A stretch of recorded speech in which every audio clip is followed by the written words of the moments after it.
自从知道我是贾少爷后，班里同学兴奋极了。他们不是要嘲讽我，而是终于见到穷人长什么样子了。终于有人可以领贫困补助名额了。我的养父母也不像小说里那样尖酸刻薄，直接将我赶出家门。面对甄少爷的冷嘲热讽，没有一个人理会他，反而来问我的打算。既然你们的亲儿子回来了，那我自然去找我的亲生父母。我喝了口热茶，穆耀威觉得我被养得好，做事向来干脆利落，可惜没有血缘关系，再大方得体也不如亲生。穆耀威自然不会挽留。穆家会给你300万，以后的路靠你自己。养育之恩我会记在心里。穆耀威淡淡应了一声，收拾好，让老刘送你。我放下茶杯，起身上楼，走到楼梯拐角处，身后传来穆轩的声音：养父家里很穷的，你带太多行李没地方放，那些奢侈品也用不上，第一面别留下坏印象。我扫了眼后着的孙婶，我不带走的东西全扔了。穆轩闻言愣在原地，不要的就全部扔掉，那可都是限量名牌，随手一件都价值不菲，这跟烧钱有啥区别？我只觉得这番话好笑，径直上楼拿了的小背包，只装了证件和手机，别的东西一概没拿，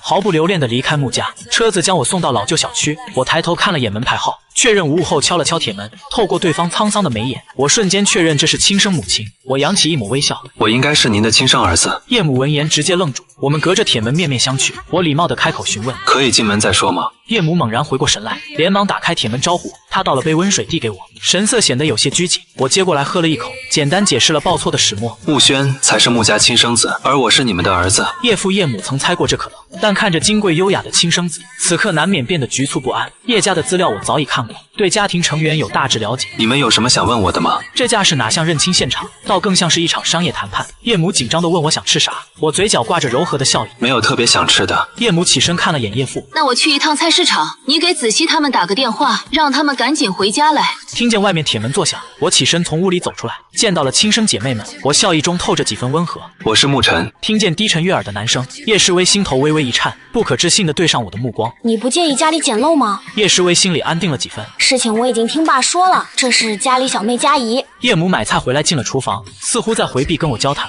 我跟叶父坐在小沙发上，其余3人盘腿坐在地上，空间显得十分拥挤。叶父重重地叹息一声，家里的状况你也看到了，挤在这不到60平的房子，我在外面给你租个房，每个月给你发生活费。我看向叶父时眼神平静，是不欢迎我回家住吗？叶父赶紧出声解释，当然不是怕你不习惯。得到留在家里的准许，我看起来心情不错。你们不介意的话，我以后就住家里了。叶诗薇提议给我换个大床，我睡客房的沙发就行，我还打算改造下格局。叶佳怡听到会有新书桌，开心的在原地直跳脚。叶母端着菜从厨房出来，晚饭已经做好了，桌上有鲜美的鱼汤，还有个头颇大的白灼虾。叶佳怡双眼直冒亮光，这是她最爱吃的菜，只有逢年过节才吃得上。吃惯山珍海味的我，面对这桌菜没太多感想，却能感受到叶家的用心。尴尬的气氛随之消散。我来时除了钱什么都没带，打算去附近随便买2套衣服。叶佳怡自告奋勇要指路，我就牵着小妹出门了。以前买衣服都是去贵宾室，如今自己挑选也是新体验。我挑了3、4套休闲装，又顺便买了双运动鞋。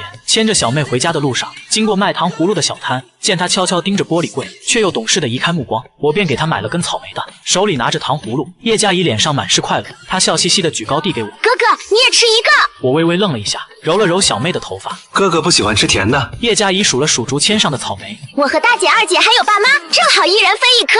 我好笑地应了一声。我牵着妹妹回到小区，远远看见叶子熙在翻找，从破烂纸箱里捡起个娃娃。听到我的脚步声，叶子熙慌乱把娃娃藏在身后，看着我一步步走过去。我表情平淡无波，不用藏，我都看到了。叶子熙垂下眼眸，像个做错事的孩子，缓缓把娃娃拿了出来。慕轩以前很喜欢这娃娃，每天晚上都要抱着睡，没想到他连这个都不要了。他不要的何止是这个？我不咸不淡的一句话，直直扎进叶子熙心里，感受到痛了才会清醒。我暗暗在心底叹息，你想拿就拿回去吧。他把娃娃扔回纸箱里，对我扯出一抹苦笑。小电扇在夏夜里嘎吱转着，隔音极差的破旧窗户外传来邻居家的嘈杂声响。半夜醒来时，听见外面声音，是叶诗薇跟父母的低语。沐晨估计睡不惯这床，昨晚听他翻来覆去的，咱们给他买个好床垫吧。我的奖学金下周就发，到时候再把钱补上。3人说话的声音极轻，但我听得一清二楚。等我换好衣服走出去，叶诗薇和叶父已经出门。爸和大姐去哪里了？叶母倒了杯温水递给我，你大姐提前回大学了，你爸去跑网约车，顺便送你大姐去火车站，早上的火车票更便宜。叶诗薇明显是为了省钱，把省吃俭用做到极致的人，却怕我睡得不舒服，果断花钱给我换软床垫。心底的感觉有些怪异。叶子熙一早去兼职上班，叶佳怡去找小区孩子玩，叶母去手工作坊做散工，家里只剩下我一个人。我起身拉开房门，苏曼雨带着工具风风火火。大少爷，我连早餐都没吃。我带他看了一圈房间，说出自己对改造的诉求。苏曼雨五官皱成一团，看上去显得十分为难。你以前的床垫都不值2万，现在让我2万搞定全屋。我翘着手倚在门框上，不难的事哪用麻烦你？测量完全屋的数据后，他脑子里有了大致布局。两人回到客厅坐下，苏曼雨合上平板电脑。你真决定留在这里啊？山珍海味吃腻了吗？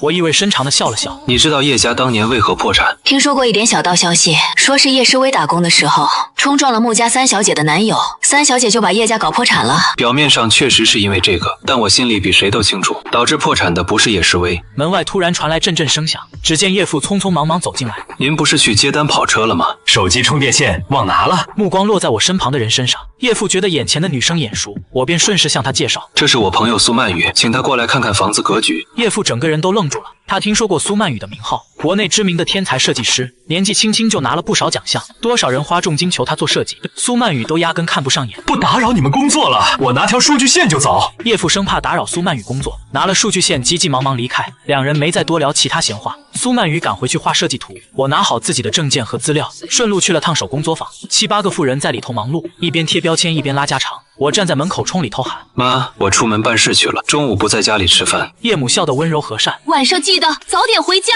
穿过菜市场的拥挤路口，一辆黑色迈凯伦停在路边，我直接拉开后排车门坐下。旁边的女生眉目温润，自打远远看见我出现，视线就没从我身上移开。大少爷可真狠心啊，这么大的事现在才说。我微微弯了弯唇角，你之前不是在国外吗？早跟你说又有什么用？柳如烟意味深长地哦了一声，原来是怪我没陪你，搁这儿跟我闹脾气呢。我被逗得无语又好笑。你哪里学的霸总发言？大少爷这么久不联系我，我只能自己哄自己了。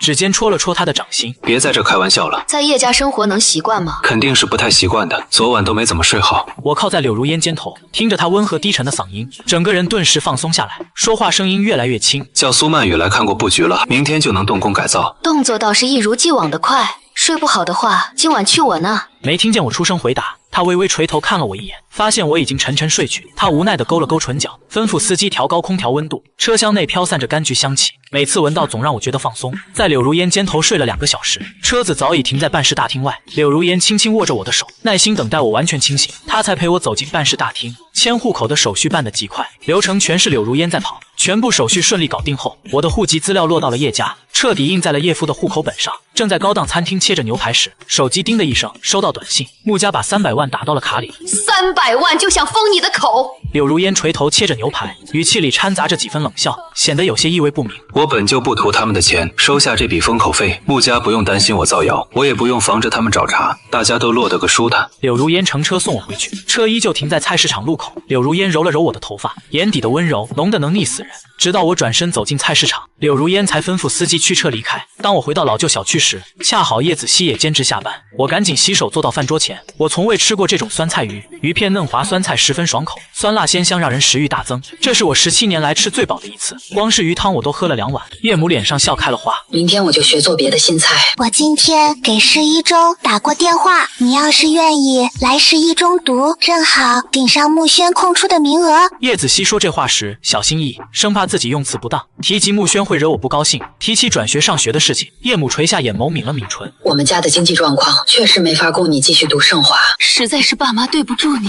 我很不理解叶家人的脑回路，经济条件不好觉得对不住我，房子太狭小觉得对不住我，供不起贵族学校也对不住我。这有什么可对不住的？想要的东西本该自己争取，指望别人永远不可能翻身，哪怕这个人是自己的家人。这是我在穆家学到的道理。转学的事谢谢二姐操心，不过我会继续留在盛华。不等叶母把担忧说出口，我已经知道她在想些什么，微微抬手制止她的发言。盛华中学年级第1名，学费是可以全免的，你们不用觉得对不住我，我需要的东西会自己争取，因为这是我自己的利益，本就不该由你们来承担。叶母闻言，眼睛倏然红了，晶莹的泪光在里面打转，她强忍着不让泪水落下，挤出一个欣慰的笑容。叶子熙整理好自己的情绪，重新扬起温润的笑意。既然你有条件留在盛华，我们肯定支持你的决定。盛华离市一中并不远，以后放学二姐去接你。晚饭后，叶子熙进厨房洗碗，我则回到房间里温习功课。隔天清晨吃过早饭后，一家人出门准备去上班上学。我昨晚给柳如烟去过电话，找她借个司机用一用。这会儿车已经停在路口，跟叶母挥手道别后，兄妹3人走到路口上车。叶子熙看到将要乘坐的车，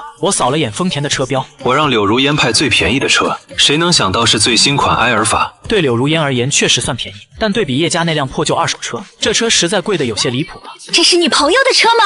叶子熙觉得有些不可思议。离开穆家后，我还能随叫随到。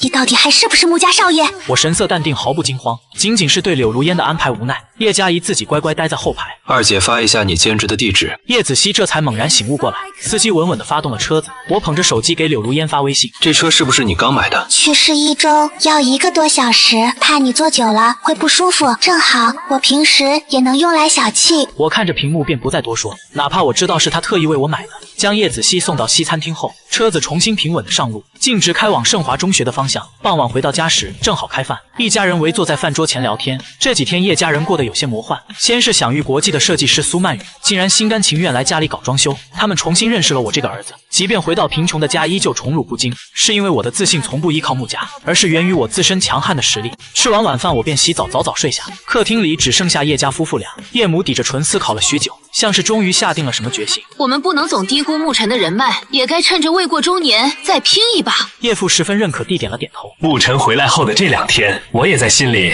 琢磨了很多。为了这个家能过上好日子，我们确实不该安于现状，跑网约车赚的都是辛苦钱，说到底还是得自己做生意。叶母叹了口气，面露愁容。不过现在生意可不好做啊。叶父紧紧搂住妻子的肩膀，语气显得格外坚定有力。我们能成功第1次，就一定能成功第2次。这段时间先打探一下行情，做好前期调研才更稳妥。隔天清晨，叶父送小妹去上学。我就读的盛华是最顶尖私立，跟叶子熙就读的市1中隔条马路。姐弟俩决定一起坐公交去学校。公交站离小区并不算远，我们上车时还有很多空位。叶子熙拿卡刷了2次车费，护着我去后面的空位坐下。我盯着他背包拉链上的公交卡，我是人生中第1次坐公交车，也是第1次见到这种公交卡。看起来似乎挺方便的。你的公交卡在哪儿办的？我也想去弄一个挂包上。叶子熙沉默了几秒钟，解下公交卡递到我手里。办卡得去便民中心，你先拿着我的这张用。那你自己每天怎么坐车？现在可以用手机扫码乘车了。叶子熙笑得无比温和，看出我对这个卡片十分好奇，干脆直接解下来送给我玩。我顺手挂在了自己的背包上。陆陆续续上车的人变多了。这个时间点，除了学生和上班族，还有很多赶早市抢鸡蛋的大爷大妈。人多车厢就会变得拥挤，炎夏里车厢内空气不流通，散发出一股难闻的汗酸味。曾经的穆轩就很讨厌这股味道，他特别抗拒跟人挤公交。叶子熙看了眼身旁肤色冷白的弟弟，我安静地靠坐在车窗边，外面的微风吹拂着我的鬓发，那双明亮的眸子好奇看着窗外。叶子熙觉得这个成熟过头的弟弟其实也有着十分可爱的一面。公交车司机向来开车彪悍，为了不耽误学生上学时间，到学校站点只用了40分钟，站点就设在市1中的校门口。叶子熙非要亲自送我到校门，时间宽裕，2人慢悠悠走过去。路上不少豪车从身边疾驰驶过，偶尔有人降下车窗大声打招呼。叶子熙心中不禁了然，看来弟弟在学校人际关系不错，原先还担心别人知道他身份后会联合起来排挤让他受委屈。走到盛华中学气派的校门口，叶子熙有些不好意思往前走了。下午放学我再过来接你。看出叶子熙显得有些拘谨，我微笑着点头答应下来。一道高挑的身影飞奔过来，我被对方热情的拥抱撞得身子微晃。林家俊紧紧地抱住我的肩膀，目光却落在我身旁的二姐身上。我忍不住轻声咳嗽提醒，林家俊愣了一下才反应过来，认出这是叶家的二女儿。他立刻站直身子整理衣服。我是沐尘的同班同学林家俊，也是他现在的贴身保镖。我疑惑地歪了歪头问道：你什么时候多了个保镖身份？林家俊凑到我耳边低语：是柳大小姐特意吩咐的，怕你贾少爷身份被人欺负。说完他又站直了身子，伸手勾住我的肩膀，笑嘻嘻地看着叶子熙保证：二姐，你放100个心，我可是跆拳道黑带选手，没人敢动沐尘1根头发。叶子熙看着眼前爽朗阳光的男生，脸上露出了温润和善的笑。那就谢谢你照顾沐尘啦。林家俊顿觉春暖花开，赶紧红着脸摆了摆手：二姐，快回学校去上课吧。目送叶子熙的背影走远，林家俊依旧在犯着花痴。你二姐有没有男朋友啊？介不介意我做你二姐夫？我无奈地叹了口气。你忘了自己有未婚妻吗？想让我二姐去当第三者吗？林家俊闻言顿时仰天长啸。我看了眼手腕上的名表，还有15分钟就打铃了，我可不想陪着你迟到。我加快脚步往教室方向走，林家俊急急忙忙跟了上来。我听说叶家破产欠了不少债，现在搬到了破旧居民楼里，你在那种地方能住得惯吗？要不我把那栋小别墅送你，再给你配个专职司机保姆，真要搬的话，也轮不到你表现。林家俊一听这话就不乐意了。柳大小姐能送我就不能送吗？我可是你过命的好兄弟呢。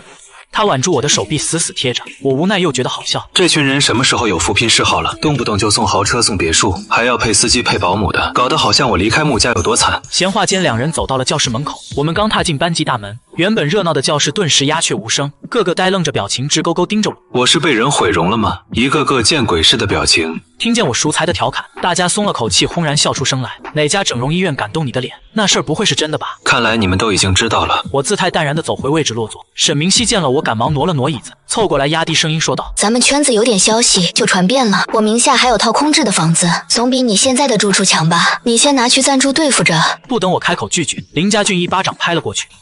他连我的别墅都不收。沈明熙撇了撇嘴，他斗不过这个战斗力爆表的男生。一群人吵吵闹闹，开着玩笑，连班主任周雪梅何时进来的都不知道。聊什么国家机密这么起劲？整层楼就属你们班最吵。看见老师脸色不善，所有人迅速回到座位上坐好，再不敢发出半点吱声。盛华是顶尖私立贵族学校，学生们都是豪门世家的子女，但与普通学生没多大分别，一样的敬畏严厉的老师，一样的害怕被上处分。外界以为贵族学校都是混吃等死，成日只知道炫富攀比，然而事实是他们学业更为繁重，除了常见的高考科目外，还需要学习经济管理和马术等。盛华的创立者是顶尖权贵，对学生的品行约束极其严格，但凡有对老师不敬的行为，都会受到非常严厉的处罚。不仅是惩罚学生本人，甚至连带其家族企业都会受影响。开学第一天就不跟你们计较，最后一年都给我放聪明点，别惹是生非，听见没有？同学们齐声高喊，听见了。这学期我们班转来一位新同学，穆轩同学，大家欢迎。众人脸色顿时变得古怪，将目光齐刷刷落向讲台。林家俊给我使了个眼神，我只是漫不经心地笑了笑，一副看戏的架势让人捉摸不透。接受了几天高强度礼仪培训，穆轩身上总算有了些少爷的做派，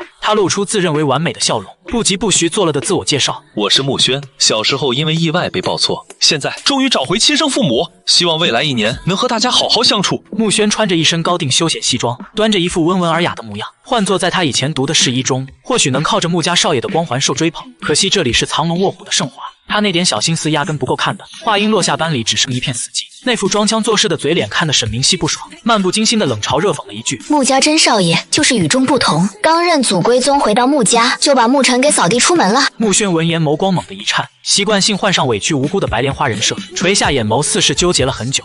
我以为养父母养育他17年，他会舍不得离开爸妈的，没想到他跟爸爸要了300万，头也不回的直接走人了。我真的很不理解，为什么哥哥可以这么绝情？你怎么能这么绝情？一声暴喝在安静的教室里回荡。穆轩惶恐地转头望过去，就看见满眼怒火的林家俊，还有旁边笑得好整以暇的我。班主任周雪梅不悦地皱起眉头，盯着拍桌而起的林家俊：“给我乖乖坐下！”穆轩压下微微上翘的唇角，揪着衣角，一副受了天大委屈的模样。我养父母，家里经济拮据，哥哥生活落差太大，对我心生怨恨也属正常。周雪梅并没有替穆轩说话。这里是纪律严明的学校，他有责任管束学生的言行。盛华的学生日后必是行业翘楚，能在这里教书的老师岂是常人？穆轩的拙劣把戏，周雪梅一眼识破，只不过懒得当众戳穿罢了。提醒你一句，盛华可不是供你玩闹的地方。还有明天记得穿校服来上课。台下顿时响起了嘲讽的低笑声。穆轩尴尬的点了点头，赶紧走下讲台找空位坐好。教室里一阵骚动，大家叽叽喳喳聊着八卦。穆轩在旁边左看右看，同学们都在聊商圈投资，他却什么都听不懂，感觉十分无所适从。最后将视线投向人群中间，他包上挂着什么东西啊？昔日大少爷落魄了啊，居然要挤公交上学。之前学校免学费的奖，现在看来还是有点用的。你不说我都没想起来，奖学金和贫困生名额都给陈哥安排上了。我听后觉得无奈又好笑，刚准备起身走过去，穆轩满脸正义的开口指责：“你们也太过分了！”众人莫名其妙的看着穆轩，我和他们本来就很熟，我平时为人比较随和，大家日常开玩笑而已，哪轮得到穆轩上纲上线？林家俊觉得穆轩脑子有病，根本不想搭理这个真少爷。我知道你亲生父母家穷，你过惯了大少爷生活，回到叶家肯定受不了。我可以跟爸妈去求求情，你再好好低头道个歉，他们一定会同意你回来的。穆轩表现得很为我着想，别人通常觉得他单纯善良，而我这个假少爷不知好歹。可是周围空气突然沉默了，众人像看戏一样，一言不发地盯着穆轩，宛如见到了奇异生物。良久后，林家俊扭头看向我，突然纳闷地问了一句：“他不觉得尴尬吗？我都替他感到尴尬。”众人听后扑哧一声笑出来，这话听着确实很尴尬。我是真心实意为你好的，叶家破产，给不了你好生活。爸妈其实人很好的，他们只是在气头上生气，你不念旧情，拿钱就走。你去跟爸爸妈妈道个歉，他们肯定会让你回穆家。我听后无语的笑了，在穆家待了整整17年，我比穆轩更了解穆家夫妇，连亲生儿子都不一定在乎，更何况我只是个养子。苏曼雨要给我设计房间，我怎么没听过这事儿？我意味深长地扬起唇角，穆轩垂下眼眸，笑得腼腆。我也跟他们说过不用了，可是他们说亏待我太久，一定要好好的补偿我，硬要请最好设计师来改造，非要弄成我喜欢的样子。我把手机放在桌上开免提，藏得可真够深的。电话里传出暴躁的吼声，全是在胡说八道。我什么时候答应做设计了？穆轩是吧？昨天打电话就让他走了，是听不懂话，还是脑子不好？还说自己是穆家少爷，给钱就让我乖乖闭嘴干活，还说穆家是我得罪不起的，谁稀罕他那点臭钱？管他什么穆家海家的，什么身份，敢命令我办事，四处造谣拉低我身价，这种损失他赔得起吗？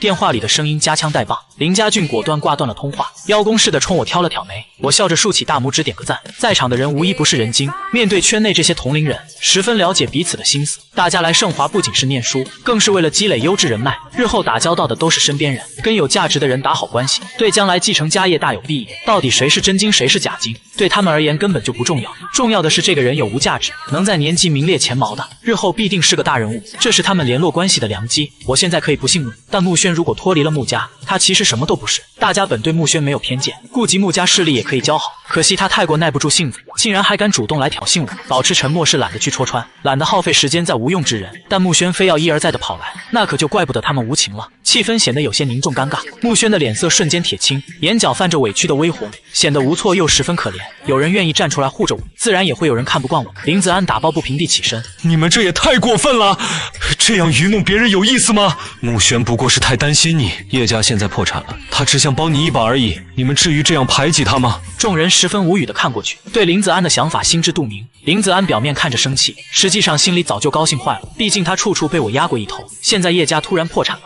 他终于能反过来压我一头，于是开始装腔作势拿捏了，还能借机教好穆家真少爷，简直是一箭双雕啊！穆轩感到意外地抬起头，努力掩去脸上的难看，朝林子安投去感激的眼神。林子安回以温柔的微笑，眼中适时流露出几分心疼，好似真拿穆轩当朋友一般。此时教室门突然被扣响，所有人不约而同地看过去，就见柳如烟拿着文件门外，里面怎么这么热闹呢？在林子安尴尬的姿态下，柳如烟连的眼神都没分他，径直大步朝我走了过来。我只是来给大少爷送东西。话虽是这么说，但林子安哪还敢开口反驳？班里人是家族未来继承人，但眼前的这位柳如烟却已是能跟父辈平起平坐。穆轩暗自打量着来者，少女穿着简单干净的衣服，皮肤白皙，面容绝美，浑身气质脱俗，腕上戴着深红的菩提手串。经过她跟前时，她还闻见淡淡的柑橘香。穆轩心里十分震动，曾经叶家千金颜值受瞩目，但看见眼前这个少女，他觉得叶子熙根本比不上，只是穿得这么简单，顶多是个跑腿送东西。穆轩根本就不知道，光是柳如烟身上那件衣服，加上其他低调的配件，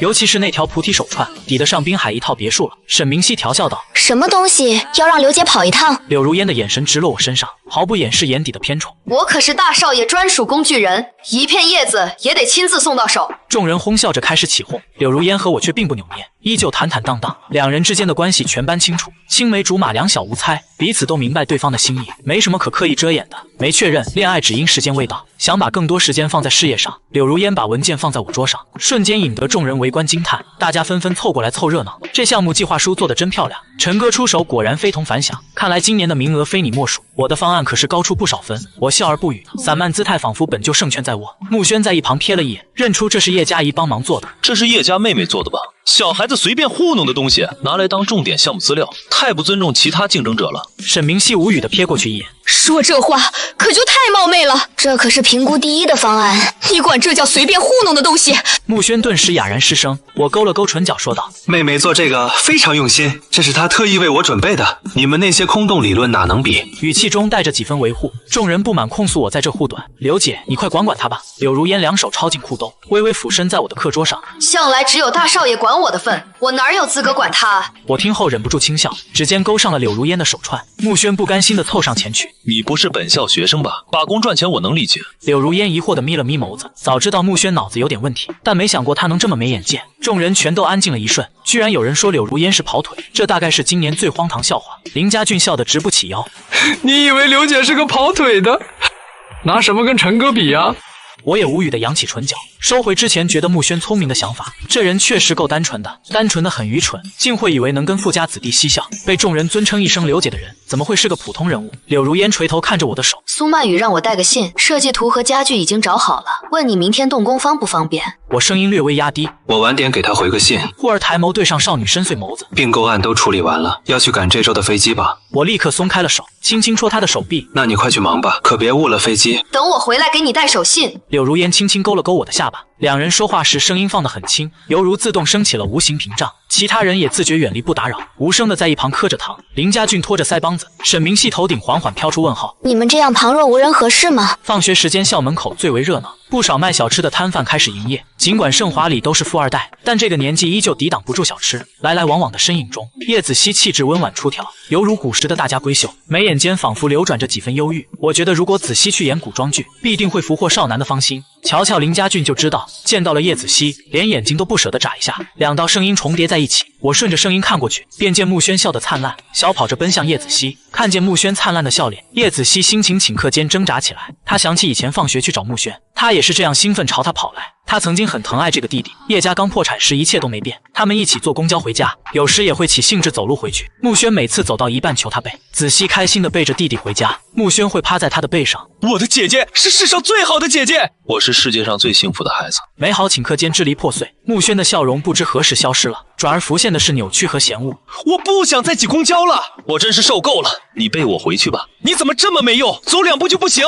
你不会去买辆自行车吗？没钱你就去打工啊。最后他丢弃了最喜欢的姐姐，抛弃了曾说是世上最好的姐姐。叶子熙喉咙咽了咽，不知该用什么态度对待穆轩。穆轩没有察觉他的异样，依旧笑得十分甜美。我好怀念跟你上下学的时光，可惜转学来到了盛华，班上同学好像不太喜欢我，他们只跟沐晨玩。说话间，穆轩的笑容渐渐变淡，眼眶渐渐泛红，仿佛是我带头排挤了他，让他感到十分委屈。话里的意思叶子熙听出来了，想到这几天跟我的相处，反驳的话几乎脱口而出。沐晨不是那样的人，他不会那么小气的。我虽养在豪门17年，但是为人随和大度，从未嫌弃过叶家太小，没抱怨过床板太硬，会夸赞叶母厨艺很好，会给小妹买糖吃，会考虑家人需求并给予帮助。我真的表现得很好，好到令他感到愧疚。做姐姐的没法帮我什么，反倒是处处让我操心。穆轩脸色瞬间僵住，他以为我离开穆家实在干脆，等到叶家看见那破烂房子，所有大少爷的脾气都会暴露。可叶子熙竟对我印象不错，似乎短短2、3天时间，就已忘记相处17年的弟弟，转而接受我了。听清了叶子熙的维护，穆轩愣住了。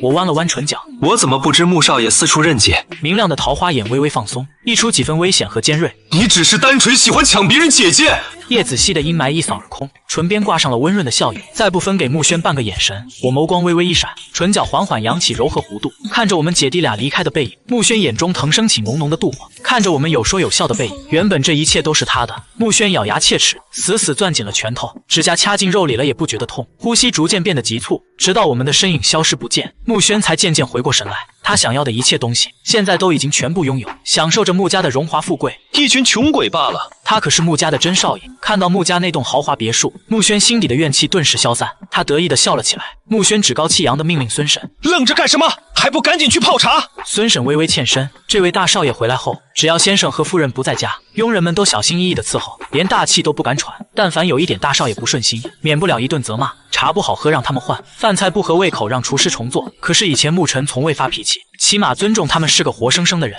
现在的穆轩少爷动不动就摔杯子摔盘子，仿佛他们根本不是佣人，而是他可以随意使唤的奴才。穆轩充满恶意声音再次传来，孙婶收起思绪，急忙端着茶过去。穆轩端起茶杯喝了一口，下一秒猛地把茶杯摔向孙婶。孙婶下意识地往后退了半步，但仍旧闪躲不及，滚烫的茶水尽数洒在脚背。孙婶低垂着头，暗暗搓了搓被烫红的手背，立刻蹲下身子把茶杯捡起来。我去重新泡一杯。这一切都被管家尽收眼底。管家推了推鼻梁上的眼镜，优雅的迈步走上前，轻声开口说道：少爷该去上礼仪课了。穆轩愤恨地瞪过去，上什么礼仪课？管家神色不变，认亲宴设在周末，先生夫人特意叮嘱您准时去，不许在认亲宴上出任何差错。穆轩猛地站起身来，你这是什么意思？认清楚你自己的身份，不过是穆家领钱的下人，也敢在这命令我？礼仪老师总是拿着戒尺板着脸，但凡哪里做得不好就严厉指责，根本不会顾及他的身份，能如此豪横，分明就是有穆耀威夫妇撑腰。管家不卑不亢地微微颔首，两位小姐将回来出席认亲宴。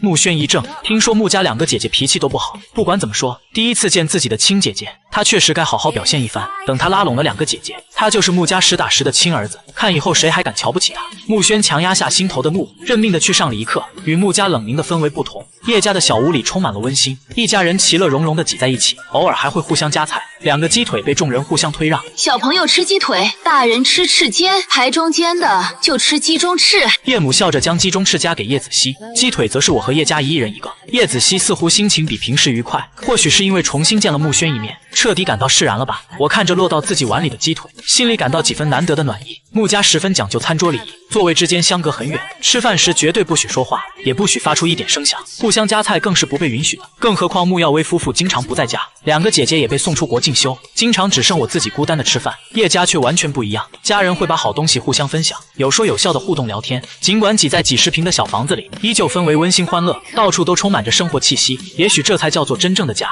叶母不好意思地搓了搓手，看样子似乎有点难为情。平时你们几个都要去上学，爸爸也去接单跑网约车，我也想去摆摊做点小生意，想帮家里稍微减轻点负担。我打算进点货去小学门口卖，我没多少经验，不知道能不能把摊子做好。结婚前她就是家里的娇乖女，偶尔帮着干点简单的家务活，别的都不用她操心。嫁给叶父的时候，叶父的生意已经有点成绩了，她便安心在家当全职太太，从没出去打拼过挣钱。叶家破产后，她也想出去找份正经工作，但是穆轩抱怨家里的活没人干，让她留在家里当全职家庭主妇。其实家庭主妇并不轻松，每天全都是繁琐体力活，弄完这些一天都快要过去了，根本闲不下来。看着家人每天辛苦奔波，她同意了留在家里做后勤保障。现在沐晨回来了，大家都充满斗志，想要再努力一把，她也想出一份力做点事。叶子熙立刻表示全力支持。你成天闷在家里做家务，连个陪你聊天的人都没有，出去摆摊挺好的，做点更有意义的事情，不管能不能赚到钱，就当是出门放松心情了。叶父放下了手中的筷子，紧紧握住妻子的手。这些年真是辛苦你了，为了这个家，你都没做过什么自己喜欢的事。人总是希望能实现自我价值的，有摆摊的想法就尽管去试试。得到全家人的鼎力支持，叶母暗暗松了口气，最后看向了一直没说话的我。我想了想，认真回答道：卖文具需要进货的种类比较多，需要的成本就会相对较高，而且小学生零花钱并不多，回本周期可能会拉得很长。我们学校那边上下学时间固定，附近小吃摊生意还挺不错的，您可以考虑做点小吃去卖，附近有几个学校都在那边，不愁没有好生意，就是早上出摊可能会辛苦些，要起很早准备新鲜食材。我的意思就是赞成摆摊。叶母如释重负般笑了出来，辛苦点倒不要紧，可是我也只能煮点家常菜，哪里会弄什么精致小吃啊。您煮的东西可比外面餐馆好，而且我们也不走精致路线，做些好吃顶饱的当早餐卖，肯定会非常有市场，但具体卖些什么我就提不了什么建议了。校门口那么多小吃摊车，我从来一个都没光顾过，甚至没留意看过卖些什么。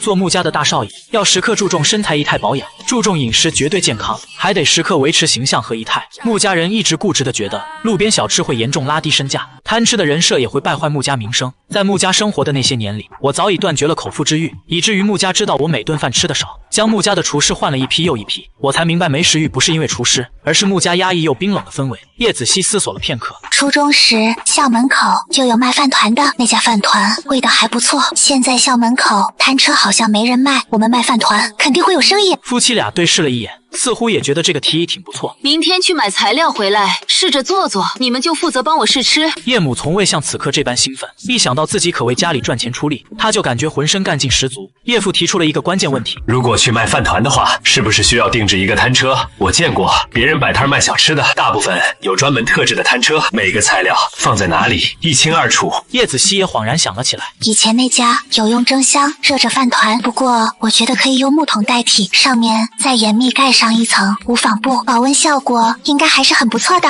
叶父高兴地一拍大腿，明天我问问车友们哪里能弄到，咱们现在商议饭团里加点什么，明天买材料回来试做试吃。叶子熙立刻把桌子收拾干净，大家聚在一起热烈讨论时，偶尔添上几句有趣的玩笑话，逗得家人们都哈哈大笑。我被他们的执行力惊到了，一家子都是雷厉风行的性格，刚说出来准备去摆摊呢，这么快就开始定好方案，商榷产品配料和经营成本了。人拥有的东西越少，反倒更加有勇气去大胆试错，而往往正是这种非凡勇气，使他们通往了成功彼岸。我完全被欢乐氛围感染，既然现在也算这个家的一份子，我鬼使神差的举手主动请命。摊车的问题，我可以想办法搞定。气氛骤然间安静了下来，所有人齐刷刷的看向我，看得我心里感觉有点不自在。叶父忽的微微皱起眉头，我知道你在穆家可能有点积蓄，但回了叶家就是我叶家的孩子，家里的事情可以大家一起商量，但绝没让小孩出钱的道理。包括你托苏曼雨设计房子的事，确实借了你的人情面子，但是新添置了什么昂贵家具，到时候爸爸会把钱还给你的。我总感觉心里头怪怪的，可能是从没体会过亲情滋味，让我现在有些难以适应。我正好有个朋友在做不锈钢，说不定能低价收个旧款摊车。我赶紧又补充了一嘴，叶父听后这才点头同意了。我顺势把苏曼雨带工人的事说了，以免明天叶母被打个措手不及。一家人一直聊到深夜1点多，3个孩子明天还要按时上学，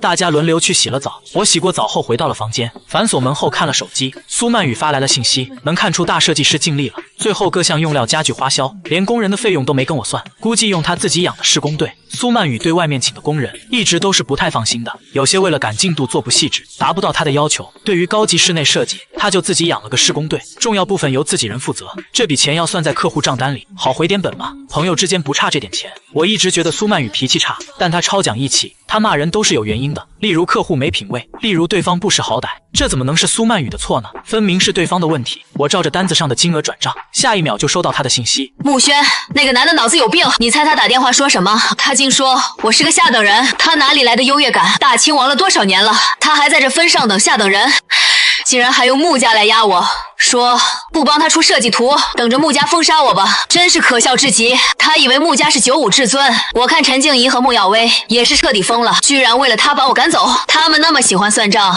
穆轩刚打电话发完疯，穆家请柬就送我手上了，我要不要去打打他的脸？我停在最后一句话上，回了过去2个字：校门遇上。沈明熙提起收到请柬一事，表情全是幸灾乐祸。穆家认亲宴肯定得去，这么大一场好戏，我可得给你全程直播。沈明熙了解林家俊的脾气，该不会打算去砸场子吧？他们可以明目张胆地表示，是因为看清了穆家的局势，得罪了也就得罪了。穆家世代从商，发展至今实力不容小觑，敢在认亲宴上当面挑衅，落了穆家的面子，谁也讨不了好果子吃。林家俊可能不明白，哪用得着我动手？莫收到消息吗？穆家2位千金要回国了。下意识看向我，像在寻求答案。我眸光微动，我现在是破产的高中生，消息可比不上你们灵通。沈明熙挑了挑眉，调侃意味十足。破产了你也是少爷？我停下脚步回过身，3人回到教室的时候，正好听见了穆轩的声音：爸爸妈妈要办认亲宴，介绍我穆家少爷的身份。我在这圈子里没有朋友，希望大家到时候都能来。看见门外进来的我，穆轩笑容看似无害。宴会上有很多好吃的，爸爸妈妈给我买新衣服，你可以过来挑你喜欢的。你买的衣服只适合你，咱们沐尘可不穿2手货，也不稀罕什么好吃的。每次对上穆轩，我都能感受到朋友的偏宠。尽管我不是穆家少爷，但有的是给我撑腰的人。我没分给穆轩多余的眼神，走回自己的位置。穆家礼仪老师不太行，邀请人得提前说，回头邀请不作数。书包挂在课桌边，他2手拧在一起，像是被冤枉了感到委屈。我只是觉得养父家太穷，你回去肯定过得不好，想邀请你来参加认亲宴，爸妈应该同意接你回来。成天道歉的，沐尘做错什么了？要道歉？穆轩顿时不敢说话了，眼泪在眼眶里打转，好一朵楚楚可怜的白莲花。他先挑起的事，居然还哭哭啼啼，搞得好像别人欺负了他。林子安不会放过这个机会，当即站出来替穆轩说话。穆轩只是太善良，担心你过得不好而已，你何必咄咄逼人？林家俊冷笑一声，我看他脑子纯属有病。问过沐尘想不想回穆家，用得着他假惺惺做决定？林子安嘴唇动了一下，同是圈子里的人，他自然看出了穆轩的虚假。只不过他和林家俊不一样，林家俊是班上独特的存在，父母恩爱，家庭和睦，日后让林家俊继承家业，家里有兄弟，继承权不一定落在他手里。他并不认为命运妥当，所以他也在寻找联姻对象。如果能联姻穆家2位千金，以后自己的生活不用愁，让家族跟穆家攀上关系，日后在家里也能受重视。他却选择站在穆轩这边。穆轩对这圈子而言很单纯，但正是愚蠢才更容易把控。不过我懒得插手，毕竟别人如何打算与我无关，只要不惹到我头上。上流圈子有多复杂，我比在场的任何人都清楚。多一事不如少一事，没必要处处给自己树敌。谁也说不准现在的边缘人日后会不会站在金字塔尖。思及此，我开口打破僵局，免得林家俊替我得罪众人。我看向穆轩，告诉你2件事，我没有回穆家的打算，我没兴趣跟你争宠，只要你不来我面前找茬，大家都能相安无事。但如果你敢踩我底线，姑且看看穆家能不能保。抽泣着的穆轩听见这番话，心脏猛地一颤，不可置信地抬头看向我，对上了充满沉稳自信的眼。他不理解，全然不见落寞。班上人都一如既往维护我，依旧人人称我一声哥。如今我甚至敢大言不惭，到底是谁给我这么大底气？那要是柳如烟不属于我。见穆轩盯着我，眼神里满是探究。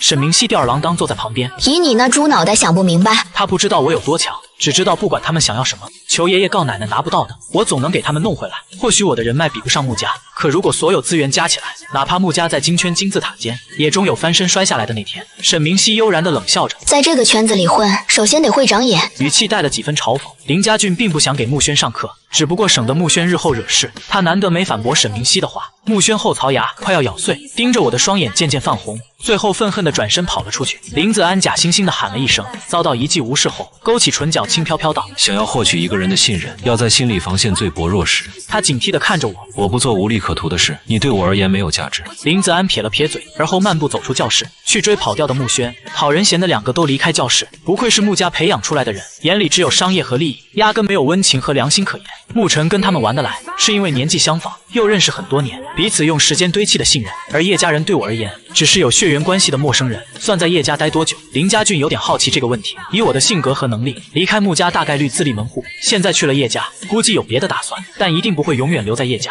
未成年人行事诸多不便，18岁可以开户自立，我还不会出现变故。我帮叶家人也并非无所图。装修的事就不必多说了，纯属我自己想住的舒服点。大少爷吃不惯苦，我总不能一年到头睡不好，也是希望离开对叶家少亏欠。林子安站在教学楼5楼走廊，穆轩正独自在假山后落泪。等差不多20分钟，林子安才慢悠悠地走下去，在即将到假山的时候，拨乱自己的头发，做了2组高抬腿，气喘吁吁地假装焦急跑去。原来你躲在这里，我找了你好久。意外地看向林子安，我哪儿还有心思上课？感受到林子安的关心，穆轩没想到有人站他这边，顿时心底的委屈全部爆发，眼泪像断线珍珠。我只是想跟同学打关系，没想到大家偏见这么深。林子安轻轻拍着他的背，他们那群人就那样，向来对沐尘马首是瞻，看不惯他们那副嘴脸，所以在班上没玩得来。我可以做你的朋友。穆轩感动的眼底有了光亮，重重点头，嗯了一声。自从回了穆家，他找不到说心里话的人。穆家夫妇时常不在家，2个姐姐还在国外，除了一堆没眼力见的佣人，学校里也没有朋友，人人都奉承着我，没有人能理解他的痛苦。总不能去跟狗聊天吧？林子安握住穆轩的手，我理解你，从普通家庭变成豪门，你需要适应的东西很多，你压力太大了，以后不开心可以跟我说，可能我帮不了你什么，但有个人倾听，心里会轻松很多。穆轩反握住林子安的手，班上的人这么偏袒沐尘，是因为柳如烟吗？柳如烟不是这班的同学，班上的人却特别尊重她，说明跟我之间有种交易。我不靠穆家的身份，是因为和柳如烟关系好。说我破产了也能吃得开，确实有柳如烟的一部分，但林子安知道的并不多，便模糊不清地说道：沐尘跟柳如烟、沈明熙认识很多年，他们之间不是靠利益的，尤其是柳如烟跟沐尘青梅竹马，虽然还不是真正的情侣。仅看这2人之间，加上林家俊，林家毋庸置疑的继承人，跟沐尘一体同心，兄弟情胜过许多亲兄弟。有这2个人给他撑腰，谁敢得罪他？林子安不得不承认，沐尘本身就是个优秀的人。最后这句话林子安没说出，穆轩便以为我能呼风唤雨，全靠柳如烟和林家俊支持。柳家很厉害吗？林子安为他解答疑惑。柳家是京师豪门头一批，资产势力跟穆家差不多，2家商业合作紧密。不过柳家的当家人，也就是柳如烟的父母，前出了车祸，至今未醒。柳如烟不得已提前接手，这在京圈不是秘密。柳如烟也是个厉害角色，那时候刚高中毕业，放弃了去国外进修，直接担起柳家庞大产业。这1年里没出过乱子，还打理得井井有条。长辈打心里佩服柳如烟，尊称一声小柳董。听着林子安的介绍，穆轩若有所思地擦着衣角。穆家和柳家关系密切，如果柳如烟变成自己未婚妻，沐尘就没可能威胁我地位。老舅居民楼里，叶母今天是做饭团，需要买的材料很多，叶父便没去出车，在家给叶母打下手。叶父看见苏曼雨的时候，怀着疑惑，他忙让开身子，恭敬地把人请进来。苏曼雨迈步进去，礼貌地打招呼。他看了眼厨房忙碌的身影，抬高声调：我是沐尘的朋友，带工人过来改房间，不打扰吧？叶母急忙擦了手出来，快坐下喝杯茶吧。苏曼雨摆手：不用客气，沐尘说旧家具全部清运，你们把衣服等散物收拾，如果旧家具还要的话，看放去哪里，我让人搬开。叶母和叶父对视一眼，双双有点懵。叶父疑惑地问：什么意思啊？这下把苏曼雨整愣了。沐尘没跟你们说过吗？他让我全屋翻新，所有的家具都买了新的。这叶父大脑快烧了，全部换新家具得花多少钱啊？叶母拉住叶父的手臂，示意他先别胡思乱想了，买都买了，可别耽误苏曼雨的时间。他忙摘下围裙，放在茶桌上，看着苏曼雨笑得慈祥。旧家具先放楼下吧，不麻烦你清理，我们有大货车，运走很方便的。不然这么多家具，你们还得请人来。苏曼雨说话速度很快，是个说一不二的急性子。叶母搓了搓手，那我先去把主卧收拾，主卧东西少，收起来方便。苏曼雨对身后工人喊道：“3个把家具搬到楼下去，2个进去把墙纸撕了。”夫妻俩收拾房间里的东西，苏曼雨在监工。墙纸的边角对齐一点，眼睛怎么长的？那么大条缝隙留着干嘛？没看见墙皮掉灰啊？不知道清理一下再贴。打算在里面种花发芽吗？窗框边角处理好点，贴歪了全部撕掉重新贴。天下的甲方听见，浑身汗毛都竖起来，手上动作不由得加快。吹毛求疵的设计师苏曼雨真是名不虚传，家里正在忙着搞装修，叶父有时候帮忙搭把手。叶母回厨房继续搞饭团。苏设计师喝杯茶吧。叶母倒了杯茶送过去，苏曼雨叉着腰在训人，听声音顿时怒火一收，回过头双手接过茶杯。谢谢伯母，伯母不用那么客气，我跟沐晨认识很多年了，您喊我小苏就行。叶母觉得这孩子挺礼貌的，没有想象中的难相处。我打算去摆摊卖饭团，今天在家里试着做，中午也没煮饭，你要是饿了的话，要不要尝尝？苏曼雨半点不带客气，正好有点饿了。叶母脸上荡开了笑，又看了眼忙碌的工人们，要不让他们休息一会儿？这么多人，不会麻烦您吧？不会不会，我正好想多找人提意见。既然叶母都这么说了，苏曼雨让大家停下工作，吃点东西再继续。叶母去厨房把饭团拿出来，有好几种口味的，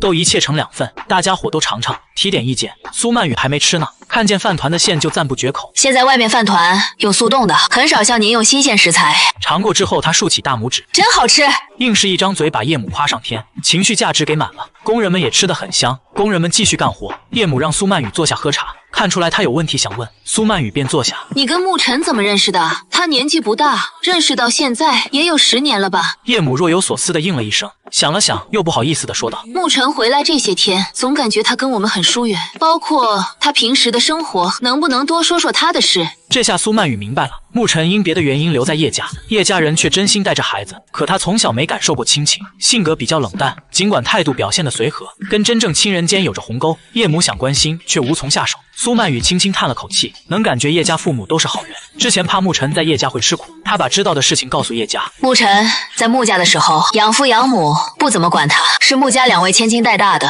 不过不是宠大的，而是相爱相杀，斗智斗勇，以至于他没体会过温情，人也就少了些人情味。倒是有不少朋友，情感填补不上亲情缺失，他断断续续变得沉稳，仪态风度比同龄人更盛，缺少了这个年纪的率真。沐家哪里像家，没有温情，冰冷的像个机器，培养出来的3个孩子，个个都拥有逆天的才华，却没一个是思维正常的，同时也有极端的缺陷。叶母听到自己孩子在沐家过得不知道是什么日子，心里就止不住发疼，以为儿子在沐家衣食无忧，应当很快乐。回到贫穷的家庭，时间难以接受中产生隔阂，现在才知道儿子从没感受过温情，变得冷漠。沐晨平时喜欢吃些什么？这我真不清楚了，只听说沐家厨子常换，没有能在沐家待半年的。下车放学，叶子熙和我一起去小学，街上叶佳怡，不少人看叶子熙打招呼：你们家发财了吗？怎么把家具全都换了？叶子熙被问得一愣一愣的，下意识看向身旁的弟弟。不是调整一下布局，多差一张书桌而已吗？为什么把家具全换了？我眨眨眼，苏曼雨的主意，他认识家具品牌的人，花不了多少钱，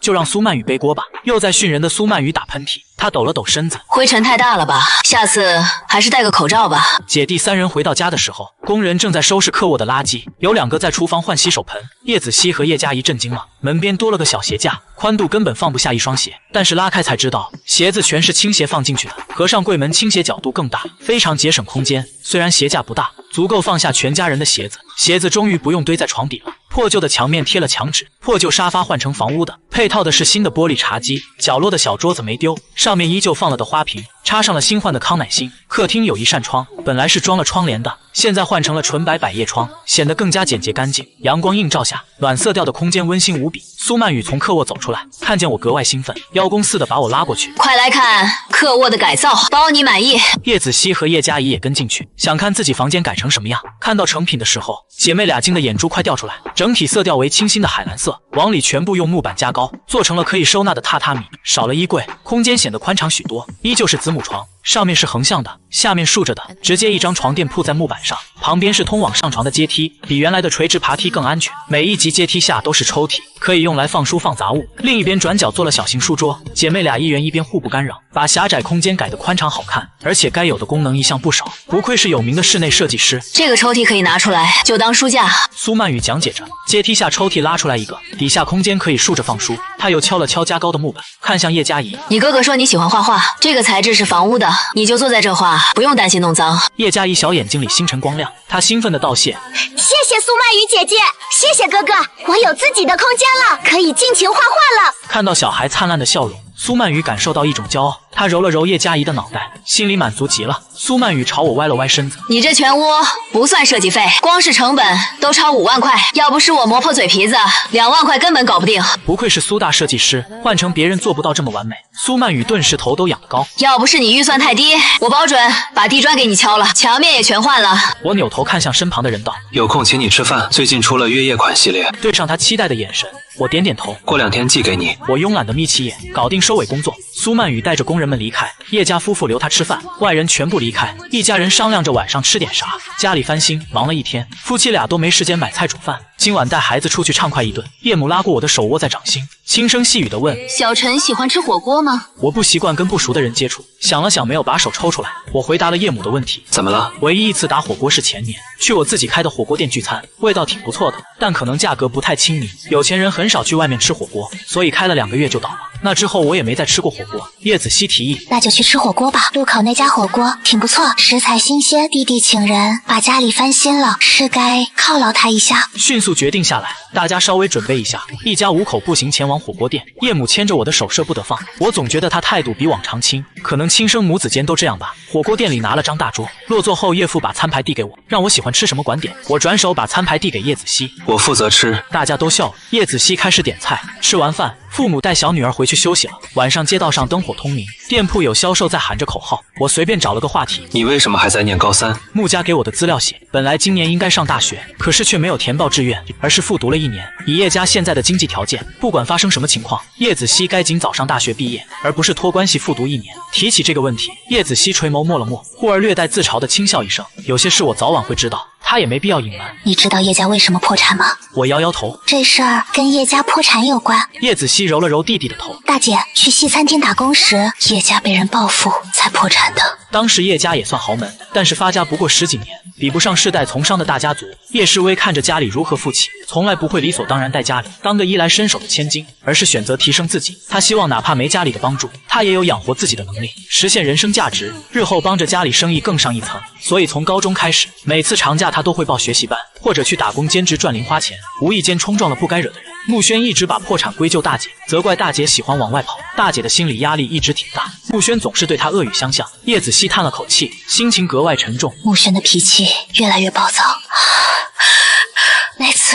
甚至对大姐动手了。我为了护着大姐，被穆轩推了一下，头撞到衣柜上，检查结果是脑震荡。那时临近高考，虽然身体没大问题，但时不时呕吐眩晕，最终高考发挥失常，爸妈和老师都建议复读。我抿着唇听完问道：“你不恨穆轩吗？”叶子熙失落地垂下眼眸道：“毕竟是宠了17年的弟弟，家人之间哪有隔夜仇？只不过没想他走得决绝。”我明白叶子熙自嘲的笑，真心相待17年，最后却惨遭背叛。比起利益的背叛，情感的背刺更让人痛苦。叶子熙忽然看向弟弟，眼里浸染着温软。我们是一家人，很多东西不用算那么清楚。叶子熙继续道：“我们对你好，没想过回报，仅仅因为你是我们的家人，也期待某天你彻底认可我们。”我选了靠里的那张床，盖好了被子，新床就是舒服，终于不是睡木板的感觉了。我开了挂着的小风扇，坐起来给柳如烟拨通电话。电话接通的瞬间，那头便传来低笑声：“大少爷有何吩咐？该不会是想我了吧？”只是闲得无聊。或许童年没感受多少亲情，我向来表达感情很含蓄，从没听过想你这样的话。有正事的话我会直接说，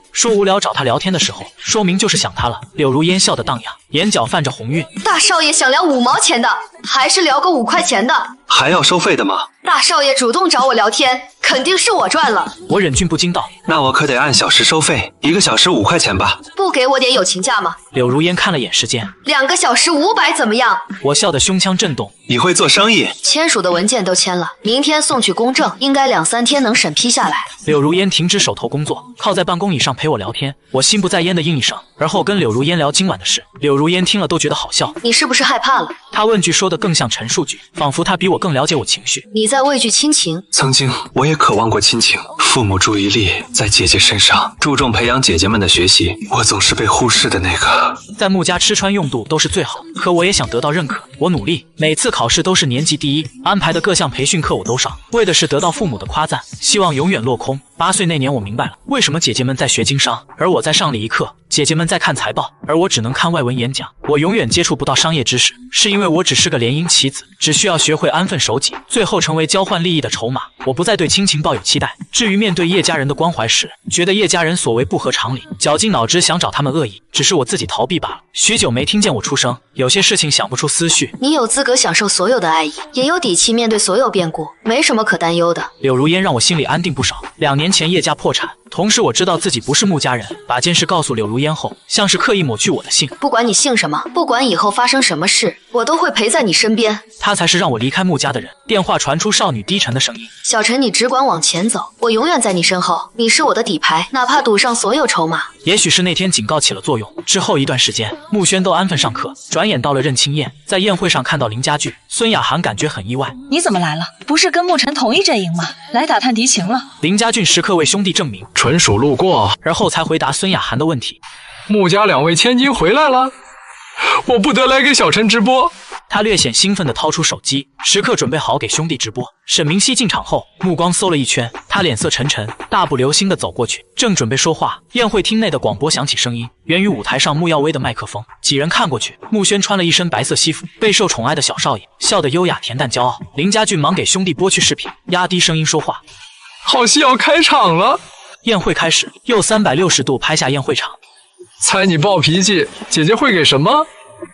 反正不会是什么好东西。我坐在房间书桌前，台灯映着我白皙的脸，明亮的眼眸里明着光晕，嘴角抿着丝丝笑意。不跟你聊了，我要去吃东西了。发生了什么有趣的事？拍视频发我吧，保证完成任务。林家俊在镜头前比了个手势，挂断通话，转而点开了照相机，按了录像键，打算全程录制，以免错过精彩瞬间。穆耀威在台上一顿开场白，陈静怡在旁表情丰富演出，仿佛真的父子情深，母子连心。说的差不多了，穆耀威把麦克风递给穆轩，让他跟大家打个招呼。我是穆轩，当知道养育我10年的爸妈，我也感到很意外。一份冠冕堂皇的演讲稿，8成是找专人写好让他背。林家俊嫌弃地扯了扯唇角，顺带翻了个白眼。沈明熙没注意穆轩说什么，在场的人没几个会在乎这17年过着怎样的生活，又是如何被穆家找回的。众人来这里，仅仅因为这是穆家的宴会，不管有没有商业合作都好。穆家作为金圈最有权势的，这个面子都得给。他留意林家俊举手机录像，时不时累了又换一只手。他靠近林家俊，压低声音在他耳边说话。林家俊下意识扭头看他一眼，猛然发现距离挨得太近，又迅速回过头，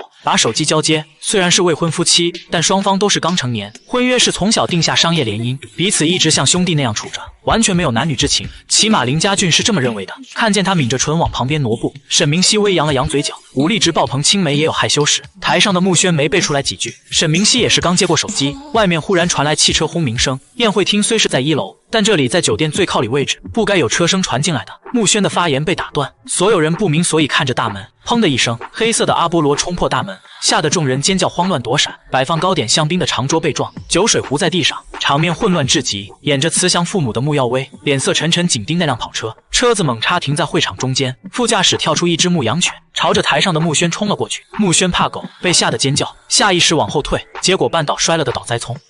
离我远点儿！他手脚胡乱挥舞着，然而其他人看得清楚，边牧停在距离穆轩1米处，根本没去咬穆轩。跑车驾驶座车门被推开，出来个身材高考的女生，穿着宽松的休闲装，修长手指勾下鼻梁的墨镜。她懒洋洋地靠在车上，全身上下写满桀骜不驯，把宴会搞得乱七八糟，全然不见她有半分抱歉。凉薄的唇勾着散漫的坏笑。弟弟嘴巴怎么这么毒呢？姐姐好心送狗狗当见面礼，你不喜欢就算了，干嘛骂得那么难听呢？根本看不出她哪里好心，更像故意砸场子的。他朝边牧勾勾手指头，边牧乖巧地朝他跑去，坐在他面前摇尾巴。穆耀威气的脸色发青了。谁允许你开车闯进来的？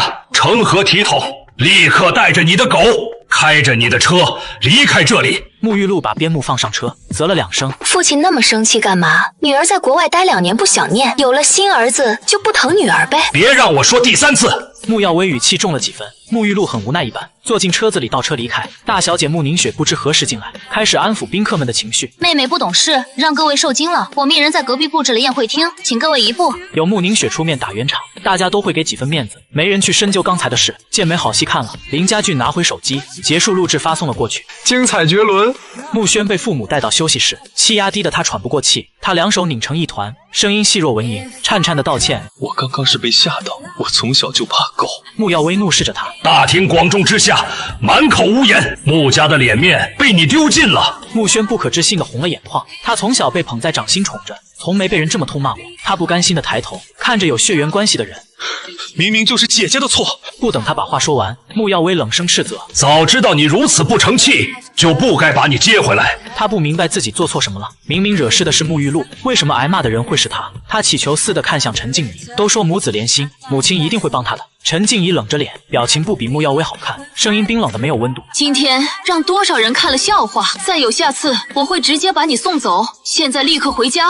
穆耀威刺了穆轩一眼，带着妻子处理残局，浑身的力气被抽干。穆轩瘫软的倒在地上，自嘲的笑了起来。难怪穆晨当初走的那么干脆，连衣物都没收拾，被这个包带了重要证件。不到1个小时离开了穆家。陈静怡接我回来，我根本不乐意回来。穆轩深吸了一口气，才面无表情的爬起身，犹如行尸走肉般出去了。心情而已，根本不重要。他现在锦衣玉食，过着人上人的生活，这一切就是他想要的。不同于穆家宴会的沉重，叶家这边温馨而欢乐。晚餐是我喜欢的酸菜鱼。叶嘉怡一边吃一边笑。叶子熙也有事情要说。同学的姐姐在影视公司，现在流行小说改编短剧。她说我外在条件挺不错，如果我想做兼职的话，可以推荐我去当短剧演员。不靠谱吧？现在这个行业鱼龙混杂，很多都是骗钱的。进去让你先交培训费，后续说给你安排工作，结果就没后文了。叶父以前是个生意人，对套路听得多了，试衣模特之类轻松的工作，老感觉是骗局。其实叶子熙也不太确定，毕竟这年头不缺杀猪盘。我就是先问问你们意见，你们同意的话，我去面试。如果真要交培训费，我转身就走。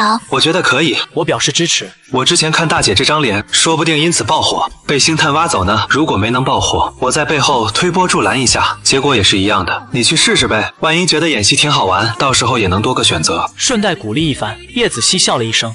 那就听你的，明天去试试。小陈，要不要陪姐姐去？在家闲着也是闲着，干脆出去走走。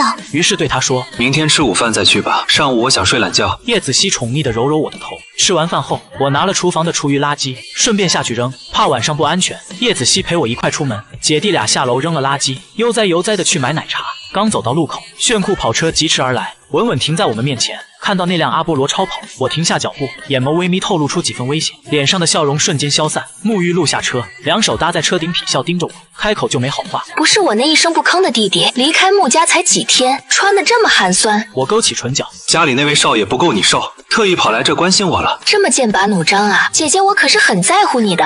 沐浴露话里听不出半分真情，她绕过车头来到我面前，每一步都走得散漫不羁。1年多没见，我还特意给你准备了礼物。她拉开副驾驶车门，边牧跳了下来，走到他身边，而后乖乖坐下。林家俊发给我的视频还没看，我知道沐浴露一向爱车如命。这辆限量的跑车有数不清的战损痕迹，车漆被刮掉一大片，有不少酒水混合物干了。再看看这个时间点，不用脑子都能猜他干了啥。既然中途没去别的地方，那这条狗是去认亲宴带来的。沐浴露靠在副驾驶门上，骄傲的小少爷一点没变，不喜欢2手的东西。不过这条狗是买给你的，带它去做了场秀罢了。你不会这么小气吧？我冷笑一声，一步步朝沐浴露走去，直到距离他半步，直勾勾地盯着他的眼睛，声音淡然透着寒意。穆三小姐很会恶心人，我最讨厌的就是小狗。说的不知是脚边的边牧，还是眼前的人。2人大眼瞪小眼。叶子熙存在如清风般淡雅，他不惧这种害人的气氛。奶茶店快关门了。沐浴露仿佛才注意叶子熙，轻蔑的眼神扫过去。一个破产家族的穷酸女也配得到你说话？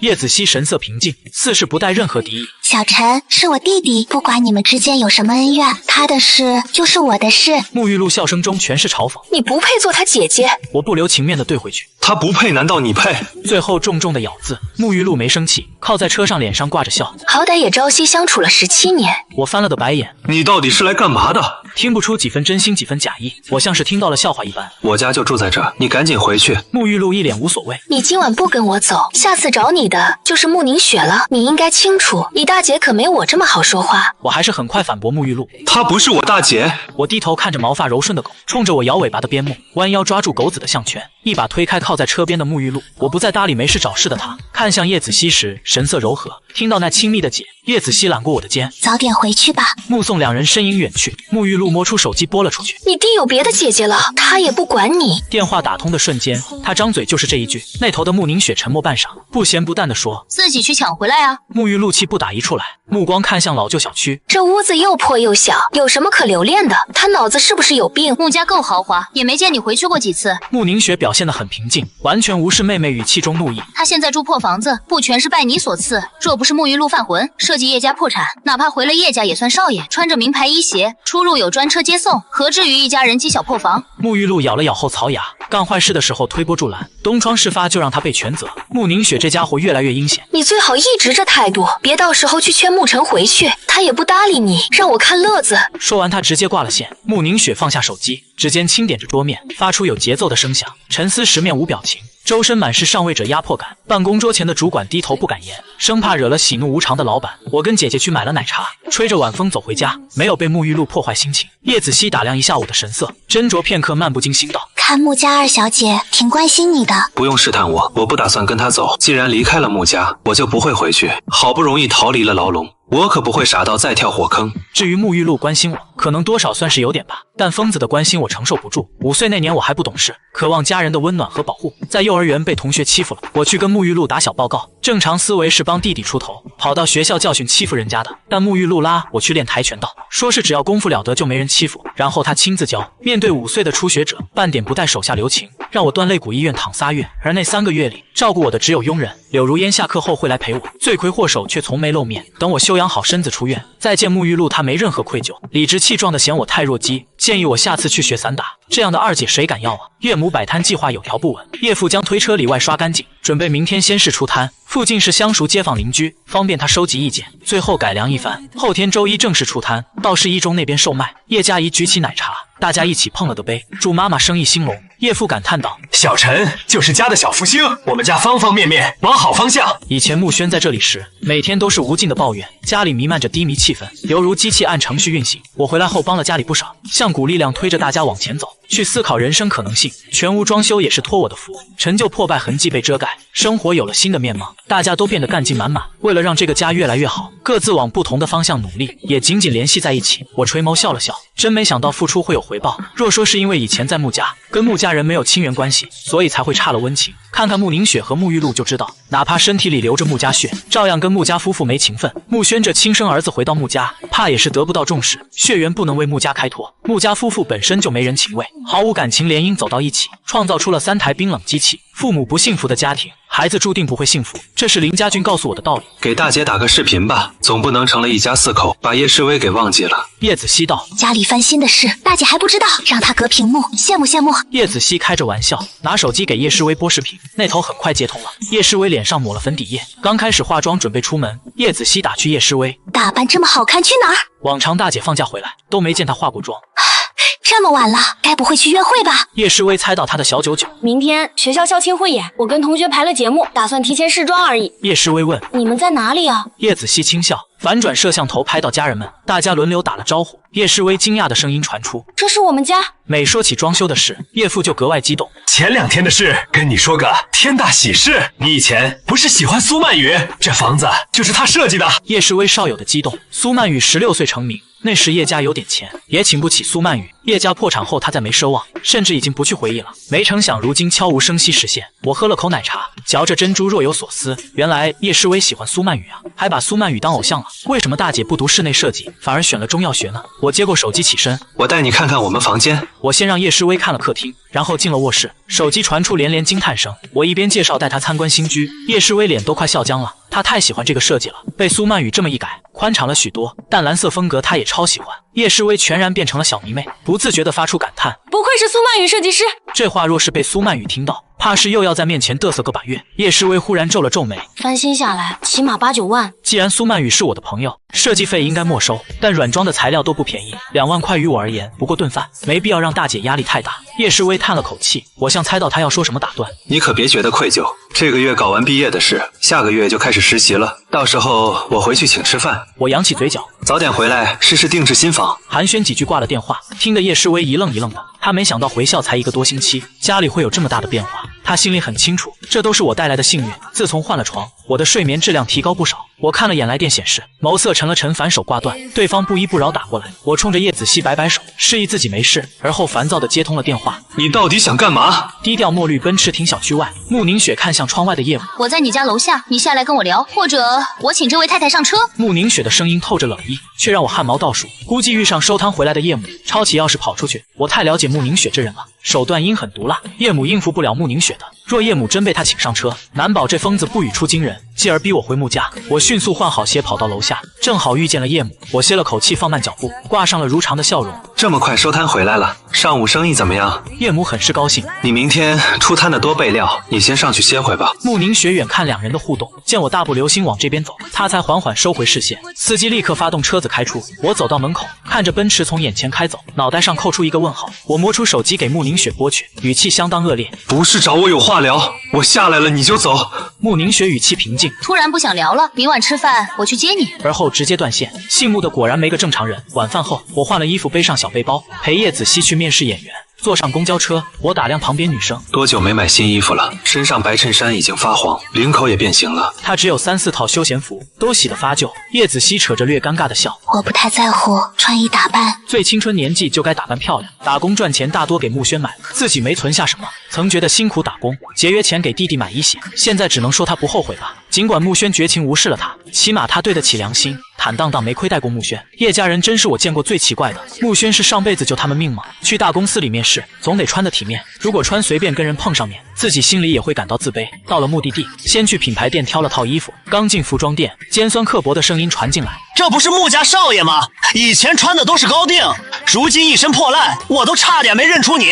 周慈气得脸色涨红，每次见面总能面红耳赤。周家开几个厂子算富豪，够不上豪门世家。周慈嫉妒我成绩优异，两人关系向来不好，他讨厌我顾及我身份。不过今时不同往日了，我只是穆家一个养子，如今被赶出了穆家，现在已经不是穆家少爷，还有什么可豪横的？既然知道我离开穆家了，那也应该知道我不姓穆了。穆家真少爷可饶不了你！我皮笑肉不笑，扯了扯唇角，无视周慈怨毒的眼神，从衣架取出新中式，递给叶子熙，很衬你的气质。叶子熙警惕看周慈一眼，我使了个眼神，示意他不用担心。周慈冷哼一声，死瞪着我：你个破产的人，浑身穷酸，这衣服大几千一件，你买得起吗？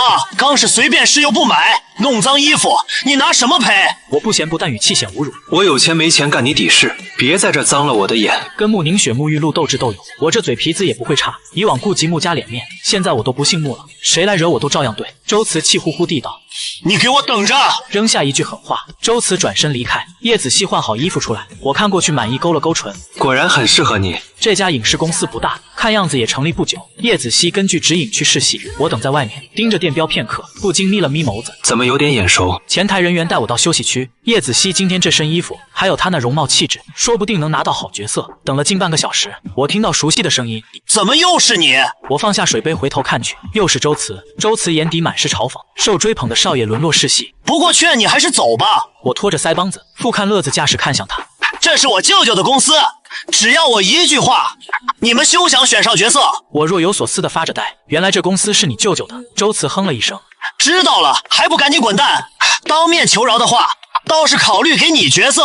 话音刚落，办公室出来个高大中年男，周慈跑过去，陈志强宠溺看着外甥，他带姐姐来试戏。陈志强把外甥当亲儿子疼，一听到有人欺负，立刻怒目看去，却对上那双含笑桃花眸时，您怎么来了？如此尊敬的称呼，让周慈瞪圆了眼。陈志强推开周慈，快步朝我走了过来，今天过来找我有事。我淡然地喝了口水，陪我姐姐试戏罢了。您占公司5成股，3个人那是简单的事。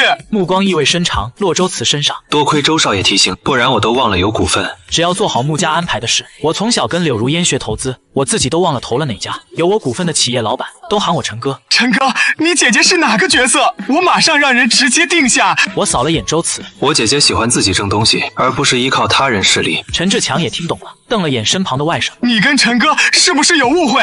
快跟陈哥道歉。我勾起嘴角道，没有误会，他单纯看不惯我罢了。我和他之间属于私事，本就不该混为一谈，倒嫌我仗势欺人，公报私仇。陈志强松了口气，还是陈哥识大体，我这外甥骄纵惯了，以后肯定多管他性子。周慈咬紧牙齿，10几个试戏演员走出来，其中就有叶子熙。我顿时收起吓人的气场。叶子熙笑道，我分了个戏份少角色。我跟陈志强打招呼就走，目送姐弟俩离开。我给家里人都买了2身，当做中秋礼物。看我一下子花小1万，叶子熙觉得不好意思，花那么多钱，爸妈肯定不好意思收。一件衣服1000多，质量好能穿得久，买几件便宜不耐穿没用。我的消费观念就是衣柜里有好衣服能见人。我花几千块钱买衣服，纯属为了恶心沐浴露。沐浴露收到消息快气疯，沐晨带叶子熙买衣服，还给叶家人添置新衣。我跟他做17年姐弟，他没给我送过衣服，现在去了叶家，带他那个便宜姐姐去，我要去找他理论。沐浴露抄起手机车钥匙，今天必须把他逮回来。主管身形一闪，挡在沐浴露面前微颔首，您去了又有什么用呢？是您吩咐让叶家破产，少爷估计还在生您气。沐浴露脚步一顿，眸光闪烁，透出几分懊悔。当初是他故意搞破产，为的是不让我离开穆家。谁能想我明知叶家衰败，还能走得这么决绝？我心里是一点信任都没有。沐浴露在圈里名声不太好，大小姐风流浪荡不务正业，怎么会突然闹出这么大动静？2年前叶诗薇惹了她男友，沐浴露当时也在场，看到叶诗薇跟我长得像，她就立刻让人去查了，这才发现我不是亲弟弟，而是叶家的亲生儿子。我大概是那个冰冷的家里唯一让他觉得有趣的存在。他不想让我离开穆家，所以设局让叶家破产，哪怕真假少爷的事暴露了，我看到落魄的叶家也不认祖。可是他又怕一旦真相显露，由不得我自己做选择，不能让我真的回叶家受苦。于是叶家破产之后，他又跑去我面前炫耀，叶家变成穷光蛋了，你就乖乖留在穆家，继续当我的好弟弟，二姐还是一样宠你。为的是把真相提前告诉我，在事态变得人尽皆知前，我能够有时间做准备，利用穆家资源做些投资，提前存下一些生活费，以后总不至于过得太苦。他没想到事情暴露得太快，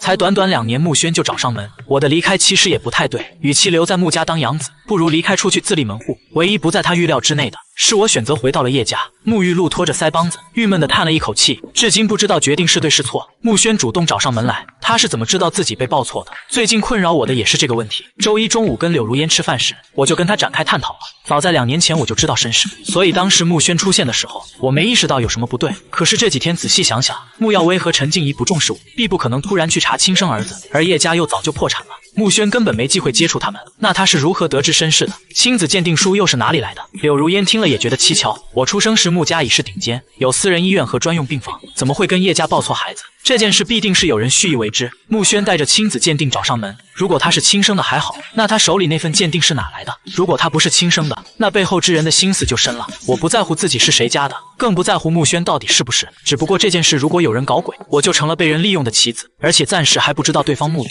不确定对方是针对谁。我不喜欢这种被人算计的感觉，我会让人私下调查。你找机会探探穆轩的口风。柳如烟给我倒了杯橙汁，看上去并不太担心此事，毕竟那时候我还年幼，那人就算是针对谁，肯定也不是冲着我去的，对我本身而言关系不大，他自然也不用太过担忧。话虽在理，但被人暗中盯着，这种感觉实在有些瘆人，肯定是查清楚最为稳妥。我自是信得过柳如烟。柳如烟眯了眯眸子，大少爷现在跟我这么客气了，大概是相识17年，越来越像陌生人了。我瞪过去一眼，你的戏能不能少一点？柳如烟装出痛彻心扉的样子，以前喊我烟姐，现在都变成柳老板了。我做事打了一下他的背，他只笑不躲。他们研究院有基因检测仪器，拿到穆轩的头发去做个匹配，毕业后不用被送到国外，但是国内的申请提前毕业，公司的事全是我在管，你不早点来帮我分担一下？柳如烟气笑了，我又不是生产队的驴，只投钱不干活，哪有你这样的老板？到了上课时间，老师拿着教材走进课室，穆轩扭过头看了眼我的位置，不禁嘴角微勾，眼中闪过几分精明。中午被人接走了，这都要上课了还没回来，他会不会是有什么急事儿？要不先上课吧。听见穆轩的茶言茶语，林家俊翻了个白眼，还以为这小子学乖了呢，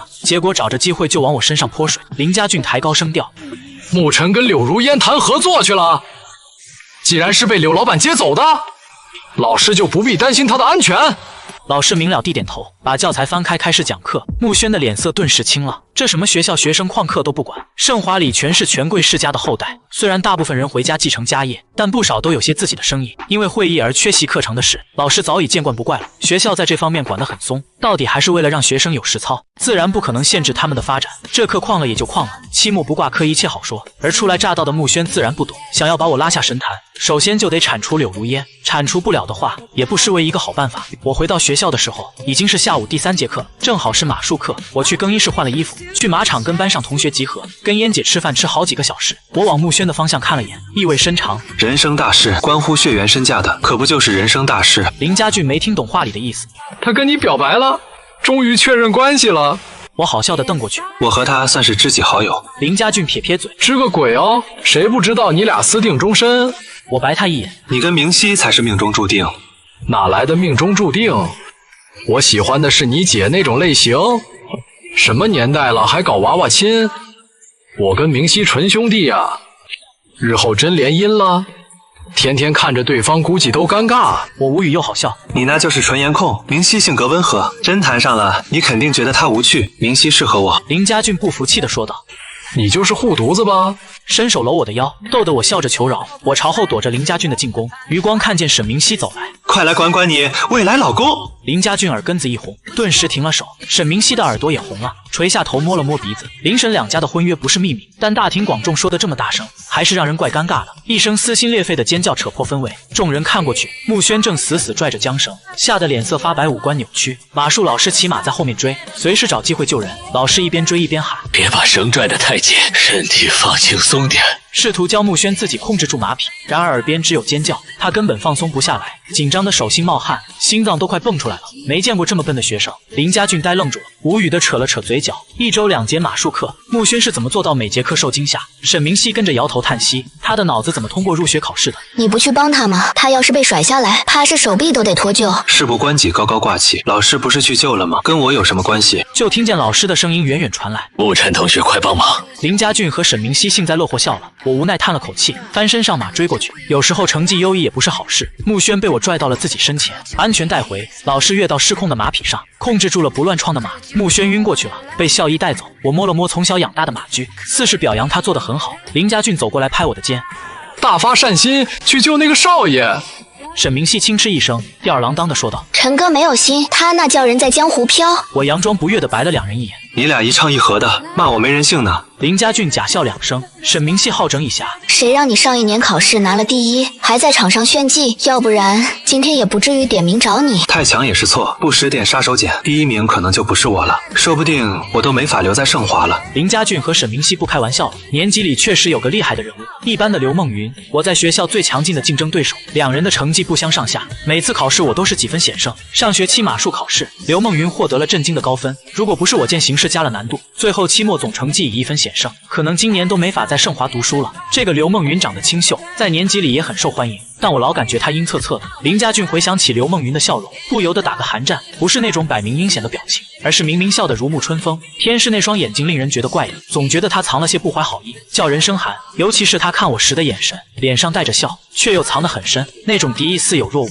让人摸不清他的想法。沈明熙认同地点点头，他跟刘梦云打过2次交道，发现这人像只笑面虎，嘴里吐不出几句实话，却由内而外散发着一股阴冷。我若有所思，我没跟刘梦云打过照面，之前只在成绩排行榜上较劲，也没去打探过这人的背景。京市上流圈层里，似乎也没听说过有个刘家。沈明熙倒是知道些消息，我听说他不是京市人，跟着姑姑生活，他姑姑是沪圈的人，具体叫什么不太清楚，别人也问不出来，他也算是个富贵人家的千金。林家俊满脑子疑惑，也就是海市的喽，大老远跑来京市读书。沈明熙耸耸肩，贵族中学很少见吗？我们学校也有外省学生，说不定就是图盛华的教育刻意送过来的吧。这个刘梦云奇怪归奇怪，说到底与我无关，我压根都不认识这人，总不能是冲着自己来的。我不再纠结，先别管这么多，翻身上马，在草场上红尘作伴，潇潇洒洒练了一会儿马，就去换衣服准备下一节课。我换好衣服从更衣室出来，跟朋友口中阴恻恻的刘梦云碰了个正着。刘梦云薄唇拉出一抹笑，眼睛引起亮光，她的眼底却不见笑意，好似不带敌意。刘同学是来换衣服的，还是特意在这等我？刘梦云坦诚地笑道，最近年级里有很多传闻，穆同学才思敏捷，不该会为了义气放弃长远。我微不可见的眯了眯眸子，很快又恢复如常。既然你也知道是传闻，又何必来跟我说这些废话？你离开穆家的真实原因是什么？我却在他眼中察觉到一分危险。我淡然回看，如果我说是为了找回亲人，你信不信？我眉头轻挑，你又何必问呢？我不再与他多废话，抬脚与他擦肩而过。刘梦云眸色一顿，笑容在脸上消散，眼底裸露出毫不掩饰的阴挫。我回了客室坐下，拧开水瓶喝了一口水，脑海中复盘刚才的谈话。林家俊和沈明熙的感觉是对的，刘梦云话里找不出一丝破绽，神情带笑却眼神阴狠，透露出似有若无的敌意，神秘又危险，让人猜不透。按理来说，其他豪门子弟也不下，如果刘梦云反常表现这么明显，不可能还有这么多人追捧她。唯一的可能性便是她藏得很好，偏偏在我面前根本藏不住，连带着对我身边的人也多少警惕。她在敌视我，可是我不太理解，今天算是第一次面对面，此前从未有过任何交集。我是京圈的，八竿子打不到一块，校外压根没遇见过，就因为成绩让他做了2年败将，似乎很在意我离开穆家的原因。一个护圈的人关心京圈里的豪门八卦，多少让人匪夷所思了。难不成他跟穆家有仇？可是他跟穆家有仇的话，来找我干嘛？所以决定不想了。知道的事早晚会知道。林家俊一屁股坐上我的桌子，今晚要不要去我酒庄喝一杯？我拍拍他的手，整理起桌上的书本，不禁皱眉，能不能注意点形象？我瞪他一眼，他还是伸手扯了扯衣角。我这酒庄开这么久也不见你来。沈明熙翻了个白眼，你对自己这么有信心呢？知道酒庄必然倒闭。林家俊嗤一声，一巴掌打在沈明熙手臂上。你插什么嘴？之前你给我拿批新酒，结果毁了。这事儿我还得找你算账吧。沈明熙倚在另一边课桌上，跟林家俊面对面说道，防备查出偷捡漏验，这单生意突然黄了。又不是我故意不给你的，等下次找到好的酒给你补上行吧。听着两人斗嘴，林家俊还气不过去找他打架，扬言当众把他外套扒了。沈明熙觉得丢人，俩人闹成一团，课室里充满欢声笑语。我垂头捂嘴偷笑，这对冤家从小闹到大，难怪林家俊只把他当好兄弟了。林家俊见我笑得开心，伸手戳了戳我的胳膊，你别光顾着看热闹啊，你还没回答我呢。我给你备上82年的葡萄汁。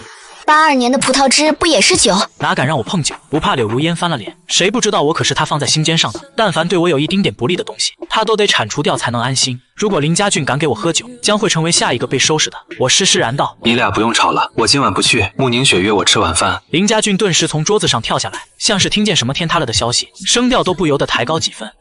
穆家大小姐又掺和什么？该不会打算把你绑走吧？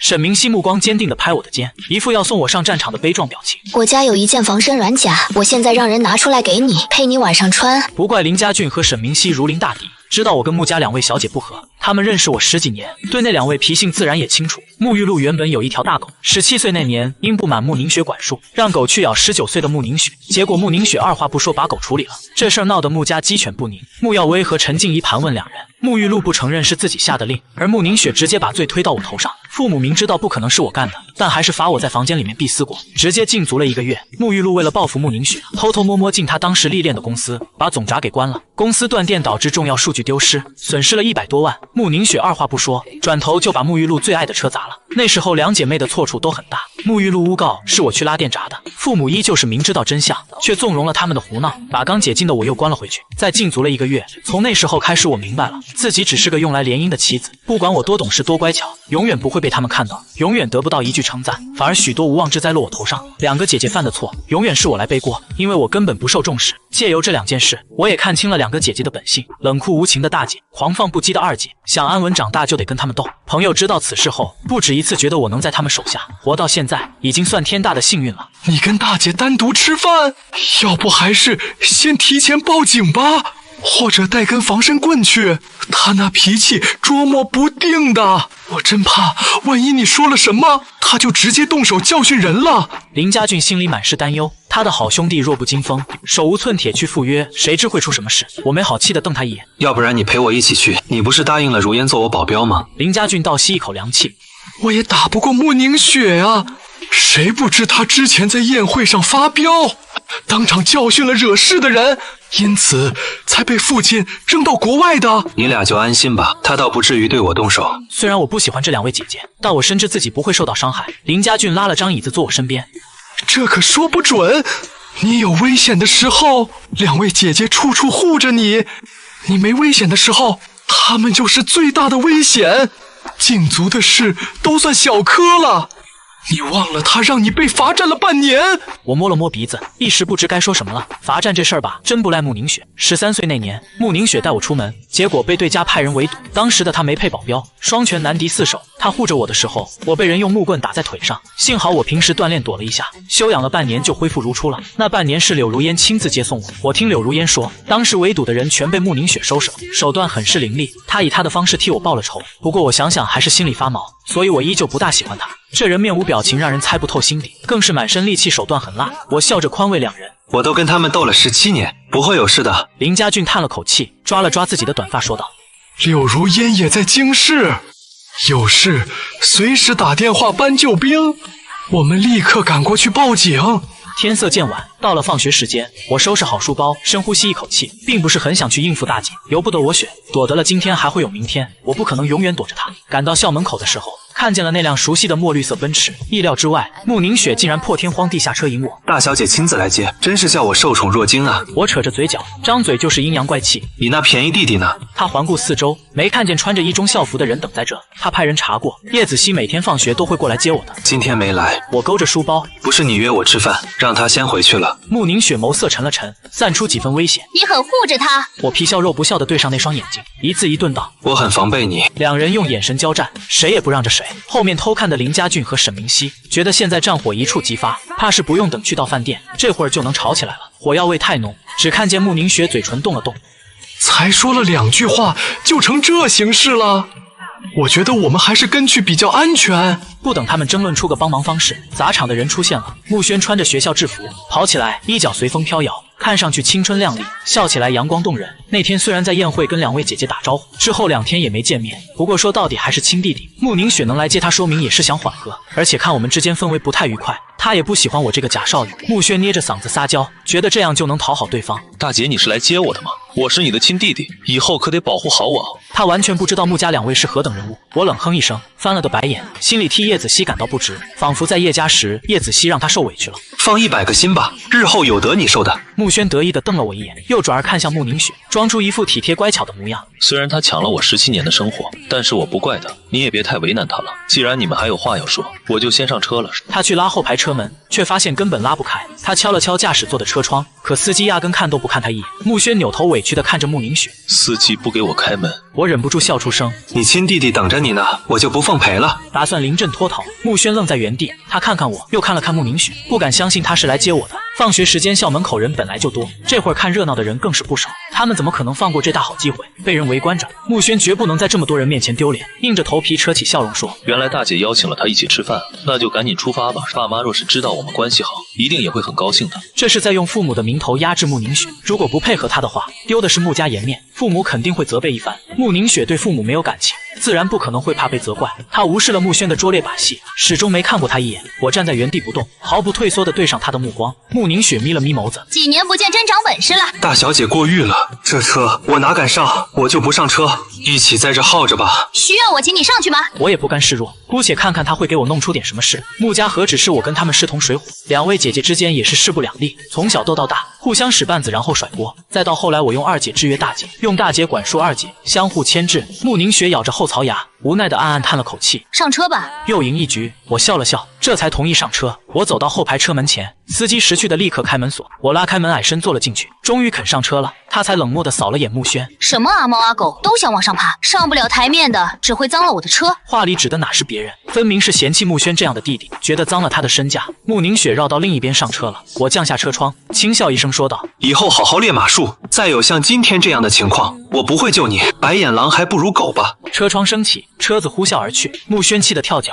没想到大姐真的一点面子都不给，带走我却把他扔在这里。明明他才是穆家亲生儿子，凭什么我已经不姓穆，还能受人重视，还被穆宁雪护着？为什么我总是阴魂不散的？周围人看了个清楚明白，尽管他才是真少爷，但并不受家里姐姐重视。在穆宁雪眼里，穆轩比不上我的千万分之一。不管穆氏夫妇是什么态度，家产终究是由穆宁雪继承的，得不到他的认可，这少爷的头衔同虚设。扭头看向放学来帮忙的女儿，小陈，他没事的，我知道母亲担心什么。叶子熙锁着眉头说道：妈，相信他，他答应过我们，不会再回穆家受委屈的。林家俊兴奋地跑过来，阿姨好。双眼睛紧紧粘在叶子熙脸上，怎么会有长得这么好看的人？犹如天上神仙，不食人间烟火。沈明熙抿着唇眼，已尽是幽怨，侧身挡住林家俊的视线。阿姨，我们是沐尘的朋友，听他说您在这儿做点小生意，我们来凑凑热闹。叶母笑得热情说道：“你们好呀，既然是小陈的朋友，我给你们做个豪华版饭团，尝尝。”他做了个豪华加料的饭团，切成2半分给他们，来尝尝，好不好吃？沈明熙恭敬不如从命接过来，林家俊也吃得津津有味，他大口咬着饭团说道：“这料都是您自己炒的吧？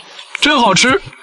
有空真想去您家蹭顿饭。”他吃相毫无包袱，让人看着就有食欲。叶母笑的眼睛只剩一条缝。你们什么时候想来提前说，我多做几个菜，随时欢迎你们过来啊！儿子在学校有这么多好朋友，而且都是很善良的孩子，说明儿子挺讨人喜欢。做母亲的心里怎么会不高兴？当然就放心了，有这2个活宝凑热闹。班上几个同学不禁走了过来，这才知道妇人就是我的生母，纷纷帮衬生意。人越多的摊位越容易吸引客人，一时间变得忙碌起来。叶子熙也动手帮忙，林家俊全程在旁边欣赏他，一脸花痴相。沈明熙翻了个白眼，自己在兄弟心里比不上我算了，比不过柳如烟也罢了，现在连叶子熙都高他一头，地位堪忧，保不准哪天这家伙就见色忘友，他只能是他的发小，得想想办法了。沈明熙不着痕迹挪了挪位置，挡住了男生看向叶子熙的视线。周末要不要一起去看电影？灼热的视线跟随着叶子熙对上林家俊花痴的星星眼后。你长得真好看。在市一中被人暗暗奉为校花，出门逛街也经常被人看，习惯了被人用这种眼神盯着。可当这人是哥哥的好朋友时，他却有点不好意思了。谢谢，你们看起来感情很好。林家俊豪迈地搭上沈明熙的肩，要不是不能结婚，我肯定8抬大轿把他娶进门。沈明熙扶额汗颜，在人家妹妹面前说这种话，也不怕被误会。认识10几年了，他真觉得这人有时候缺心眼，难怪他身边除了我没别的兄弟。叶子熙倒觉得他性格直爽。你还没回答刚才的问题呢，周末去不去？林家俊兴奋地反问。你要不要和我们一起去？若是能拉上叶子熙，他就能多看一会儿美女了。叶子熙却摇摇头道：我周末要去兼职，你们去吧。林家俊顿时泄了气。大少爷忙什么呢？前2周因为刚回归叶家的原因，周末得去医院探望。这周柳如烟也回来了，应该是要去一趟的。叶子熙不清楚我具体忙些什么，但经过这段10日的相处，也深知我羽翼丰满，即便不再姓穆了，仍然有许多不为人知的产业。我并非一个寻常的高中生，何况那是我的私事，他便不再多问。那你们有空来家里做客，随时欢迎。卖完饭团就收摊了，叶父过来接人，沈明熙还帮忙把摊车搬上车。明家的车已经在路边等很久了，而后拉着林家俊上了车，打算带他去自家帮忙整理东西。沈明熙无奈叹气，他跟柳如烟一样，都是各自竹马的工具人，又好像不太一样。夜幕降临，车窗倒映出我兴致缺缺的神情。又是这家餐厅，或许是在穆家向来没什么回应，经常来这里的缘故，穆宁雪便将这里买下，之后都带我来这吃饭。可是人类的热情是有限的，来次数多总会腻，也如我后来厌倦了穆家的冰冷，我直接开口问道：大费周章的拉我出来吃饭，到底想干什么？昨天跑来找我白溜一圈，特意约我吃饭，大概是3两句话聊不定的。穆宁雪拿起酒杯，喝了一口红酒。他们对你好吗？搞半天只为了问我这种问题，也差不过做穆家少爷。穆宁雪神色各异，漠然地放下酒杯，对我的回答不可置否。他早知我计划成年后逃离穆家，甚至在这2年暗中提供投资，让我手里能多握资产以自保，却没预料到我会回叶家，跟那些毫无价值的人住一起，以我目前拥有的产业，花心思打理一下，足够我一辈子过得滋润了。我偏是多管闲事，去帮叶家，浪费时间，浪费资源。我看着窗外的夜色，心里却感到前所未有的平静，这就足够了。